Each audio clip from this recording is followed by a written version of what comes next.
Я заливаю глаза керосином, пусть все горит. На меня смотрит вся Россия, пусть все горит. Я заливаю глаза керосином, пусть все горит.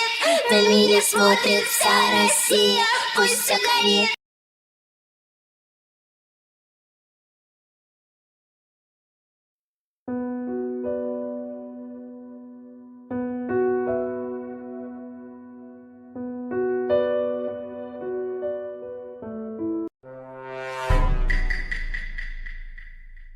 Her şey 19 Ekim 2013'te Moskova'da başladı. Nastya Kreslina ve Nikolay Kostlev ikisi de sanata ve müziğe meraklı iki Rus gencidir. İlk başta şarkılarını tamamen İngilizce yapıyorlardı. Neden mi?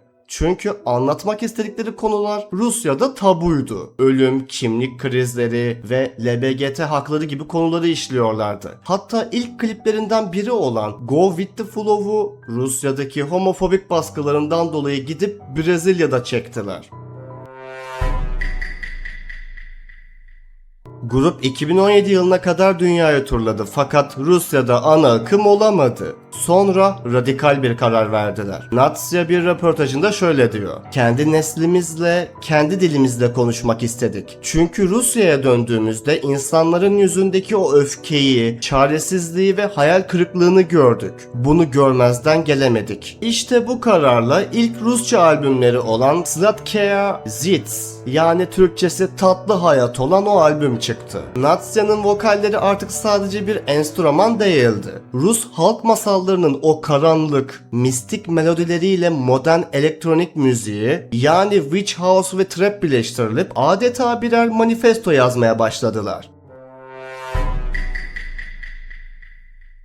Kliplerdeki Uncanny Valley, yani tekinsiz vadi hissi veren sahneler, Natsya'nın aşırı tiz ve çocuksu çığlıkları ile Nikolay'ın bas patlamaları arkaya eklenir. Peki IC3PAK dinlerken neden içimizi bir huzursuzluk kaplıyor? Neden bu kadar rahatsız ediciler? Burada dahice bir taktik var. Grup metamodernizmi ve vücut korkusunu, yani body horror elementlerini kullanıyor. Natsya şarkılarında bir saniye çocuksu, masum ve çok tiz bir sesle şarkı söylerken bir sonraki saniye canavarımsı bir çığlık atıyor. Bu izleyicide psikolojik bir güvensizlik yaratıyor. Kliplerdeki görseller ise tamamen Uncanny Valley, yani gerçeğe çok benzeyen ama ters giden bir şeylerin olduğunu hissettiren sahnelerle dolu. Yapay çiğ et yemek, donuk gözlerle kameraya bakmak, ters duran haçlar ve eski Rus folklorik kıyafetleri. Aslında tüm bu rahatsız edicilik Rusya'da yaşayan bir gencin hissettiği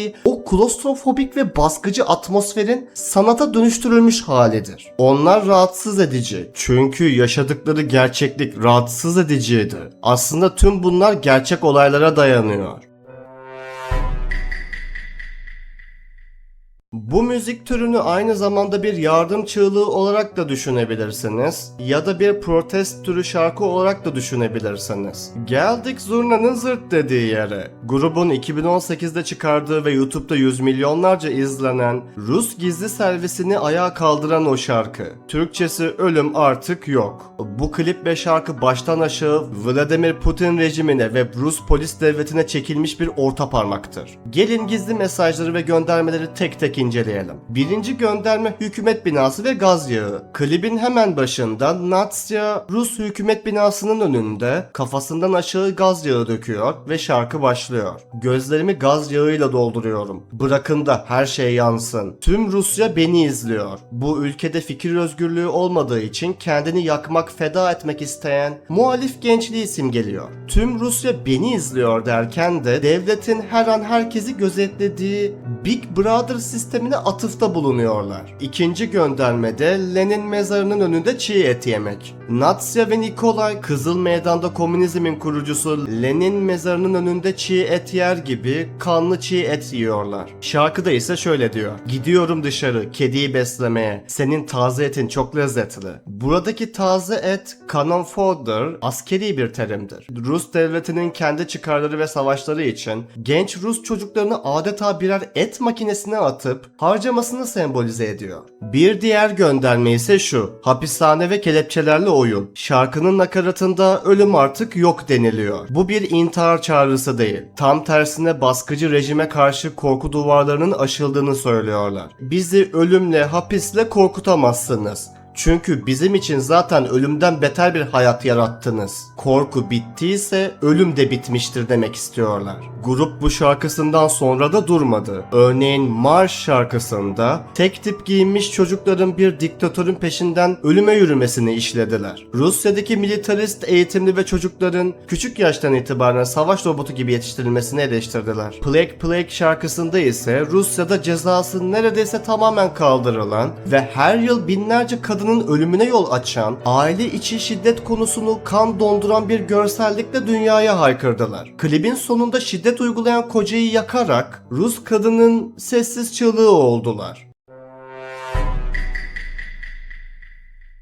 Peki Rus devleti buna ne yaptı? Tabii ki acımasızca üzerlerine çöktü. 2018'deki Rusya turneleri kabusa döndü. FSB'nin gittiği her şehirde kulüp sahiplerini tehdit etti. Bu grubu sahneye çıkarırsanız mekanınızı kapatırız, İçeri madde atarız gibi şeyler dediler. Konserler son dakikada bomba ihbarı veya yangın tesisatı bahanesiyle iptal edildi. Grup hayranlarına konum atıp gizli mekanlarda, bazen de eksi 15 derece soğukta, sokakta akapella konserler vermek zorunda kaldı. En sonunda Novosibirsk tren istasyonunda polis tarafından gözaltına alındılar. 2022'deki savaş döneminde de Ukrayna işgaline ve Putin'e karşı sert açıklamalar yapınca Rusya'nın en büyük sosyal medyası VK'de tamamen yasaklandılar. Şu anda nerede mi yaşıyorlar? Rusya'yı tamamen terk etmek zorunda kaldılar. Şu anda sürgündeler ve müziklerini Avrupa'dan dünyaya duyurmaya devam ediyorlar.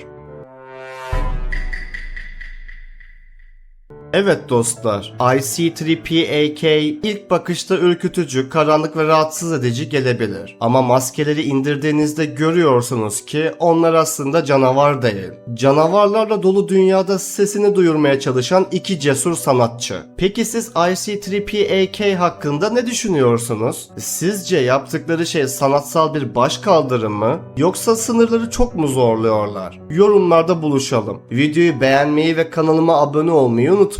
Bir sonraki karanlık analizde görüşmek üzere. Kendinize iyi bakın. В то время как в Украине каждый день от путинских бомб гибнут люди, в России подавляют любые виды протеста. Мы должны доказывать всему миру, что мы не он, что мы люди, не хотим войны. В похожей ситуации оказался и поп-дуэт I Speak, известные в мире противники Кремля на российской эстраде. Уже не один год концерты группы разгоняет и запрещает полиция. Часто дуэт ненадолго арестовывают без объяснения причин, из-за чего шоу приходится отменять в последнюю минуту. Я должна была уехать до выхода нашего видео. Если бы я осталась, то не могла бы чувствовать себя в безопасности, учитывая предысторию наших отношений с правительством. Когда мы снимали последнее видео, мы изначально понимали, что оно незаконно. Мы так и планировали, что к моменту его выхода нам нужно быть за пределами России, ведь в видео есть много поводов для ареста. Ну, например, я целуюсь с ментом на Красной площади.